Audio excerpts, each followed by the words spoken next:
మిత్రులారా, మీ అందరికీ సామాజిక ఉద్యమాభివందనాలు. దేశవ్యాప్తంగా పెద్ద ఎత్తున సామాన్యులు చర్చించుకునేటువంటి విషయం ఎల్పిజి గ్యాస్ సిలిండర్ల పైన, లేకపోతే నిత్యావసరం మనం వాడుకునేటువంటి సరుకుల పైన, పెట్రోల్ డీజిల్ వీటిపైన పెద్ద ఎత్తున చర్చ జరుగుతుంది. చమరు అంటుర్రు, అది అంటుర్రు, ఇది అంటుర్రు. అసలు ఏంది, గ్యాస్ దొరుకుతుందా దొరకదా, ఆడేవాడు దేశమోడు ఇంకో దేశమోడు కొట్టుకున్నారంట, మరి ఆయన ఎవరు చచ్చిపోయారంట. ఇలా రకరకంగా సామాన్యులు చర్చుకున్నారు. కాబట్టి సామాన్య ప్రజల కోసం ఈ వాయిస్ని వెళ్ళేంత వరకు షేర్ చేయండి. దేశంలో ఉన్నటువంటి అమ్మలారా, అక్కలారా, చెల్లెల్లారా, అన్నలారా, తమ్ముళ్ళారా, పెద్దలారా, నాకంటే చిన్నలారా, మీ అందరికీ చేతులెత్తి దండం పెడుతున్నా.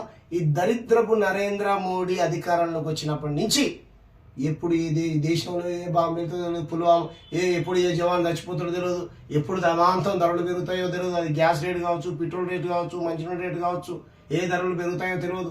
ఏ ముస్లిం ఏ హిందూ నమ్ముతాడో తెలియదు, ఏ హిందూ ఏ ముస్లిం నమ్ముతాడో తెలియదు. ఏ క్రైస్తవులు మణిపూర్ లాగా ఏ క్రైస్తవుల బట్టల ఆడతల్లులే రోడ్ల మీద తిప్పుతారో తెలియదు. ఇటువంటి భయభ్రాంతులలో నిత్యం ప్రజలు బతుకుతా ఉన్నారు ఏమంటారు నరేంద్ర మోడీ గారు అధికారంలోకి వచ్చినప్పటి నుంచి. ఎందుకు ఈ విషయాన్ని మీ దృష్టికి తీసుకొస్తున్నానంటే, ఇరాకు, ఇజ్రాయేల్, అమెరికాలో అయ్యో దేశాలు కొట్టుకుని వాళ్ళు యుద్ధాలు చేసుకొని వాళ్ళ ప్రధానులు చచ్చిపోతే మనకింది, బతుకుతా మనకింది అని కోసేపు అనుకున్నాం. మన ప్రధాని అయితే మన కోసం ఆలోచించాలి, మన కోసం పని చేయాలి కదా. పొద్దున్న లేవగానే 15 లక్షల రూపాయలు సూట్ వేసుకొని స్పెషల్ ఫ్లైట్లు వేసుకొని విదేశాలు తిరిగి వచ్చినా అన్నటువంటి ఇంగ్లీష్లో ఫోటో మాట్లాడి ఫోటోలు దిగి దాన్ని లక్షల కోట్ల రూపాయలు పెట్టి ప్రచారం చేసుకొని డబ్బా కొట్టుకోవడానికి కాదు కదా నరేంద్ర మోడీ గారు ఉన్నది. నరేంద్ర మోడీ గారు దేశ ప్రజలకు జీతగాడు. బండి సంజయ్ భాషలో చెప్పాలంటే గతంలో ఉన్నటువంటి ముఖ్యమంత్రి జీతగాడు అయినప్పుడు రాష్ట్ర ప్రజలకు, దేశ ప్రజలకు కూడా నరేంద్ర మోడీ జీతగాడు కదా. మరి ఆ 56 ఇంచుల ఛాతి పైల్వాను, మరి ఆ జీతగాడు, ఆ మోతేవారి, ఆ తురుమ్ ఖాను, ఆ దార్కారి ఏం చేస్తుండు? దేశంలో పెద్ద ఎత్తున ప్రజలందరూ చర్చించుకుంటుంటే, లేదు మేరా సాక్షియో మిత్రో మిత్రో సాథియో మిత్రో, మీకు ఎటువంటి భయభ్రాంతులకు గురి కావాల్సిన అవసరం లేదు, మీకు ఎటువంటి ప్రమాదం లేదు, గ్యాస్ సిలిండర్ ధరని ఇంకొక 100 రూపాయలు తగ్గించి మీకు అందుబాటులోకి తీసుకొస్తాను. ప్రెస్ మీట్ పెట్టి ఎందుకు చెప్పడు? ఈ బీజేపీ నాయకులు లేదు మిమ్మల్ని పార్టీలు, ప్రతిపక్ష పార్టీలు, ఆ పార్టీలు ఈ పార్టీలన్నీ తప్పుదోవలు పట్టిస్తున్నాయి, ఆపుర్దేస్తున్నాయి. పచ్చి నిజం ఇది. వీళ్ళ పనికిరానటువంటి చేష్టల వల్ల, వీళ్ళ మౌనం వల్ల అరే యుద్ధం జరగాలా వద్దా, శాంతియుతంగా ఉండాలా లేదా, ఒకరినొకడు చంపుకోవాలా, ఒకరినొకడు నరుక్కోవాలా, సామరస్యంగా సమస్యను పరిష్కరించుకోవాలా, దానిపైన నీ స్టాండ్ చెప్పాయని ప్రతిపక్ష పార్టీలు మోడీ గారిని అడుగుతుంటే సపోర్ట్ చేయడం ఆయన మన ట్రంప్ అంటాడు. చమరు అంటే వాళ్ళ పర్మిషన్తో కొనుక్కోవాలంట. మన దేశ సార్వభౌమత్వాన్ని ట్రంప్ దాని కాళ్ళ దగ్గర తాకట్టు పెట్టి మన ఆత్మగౌరవం మీద దెబ్బ కొట్టాడు నరేంద్ర మోడీ. వాడు ట్రంప్ గాడైతే మనకేంది, ఇజ్రాయెల్ అయితే మనకేంది, ఇరాక్ అయితే మనకేంది, ఇరాన్ అయితే మనకేంది. మన దేశంలో మన దగ్గర నుంచి ఎక్స్పోర్ట్ కావట్లేదా? అవసరం మనం ఇలాగే అంటున్నామా? కాబట్టి ఈ నాయకులకు పరిపాలన చేయడం చేత కావట్లేదు. సామాన్యమైనటువంటి ప్రజలకు జవాబుదారుగా ఉండాల్సినటువంటి నాయకులు ఉండడం లేరు. కాబట్టి నరేంద్ర మోడీ ఉంటేనే మనకేదో రక్షణ అని, నరేంద్ర మోడీ ఉంటేనే మనకేదో ఇంకోటి ఏదో అని మనందరినీ ప్రధాన స్థాయికి తీసుకెళ్ళి ఆ మాంసం ఆట నిలబెడతారంటే మూడోసారి ముచ్చడం మనం ప్రధానమంత్రి చేసుకుని ఇలా 3 రూపాయల పని కూడా చేసింది దేశ ప్రజలకు.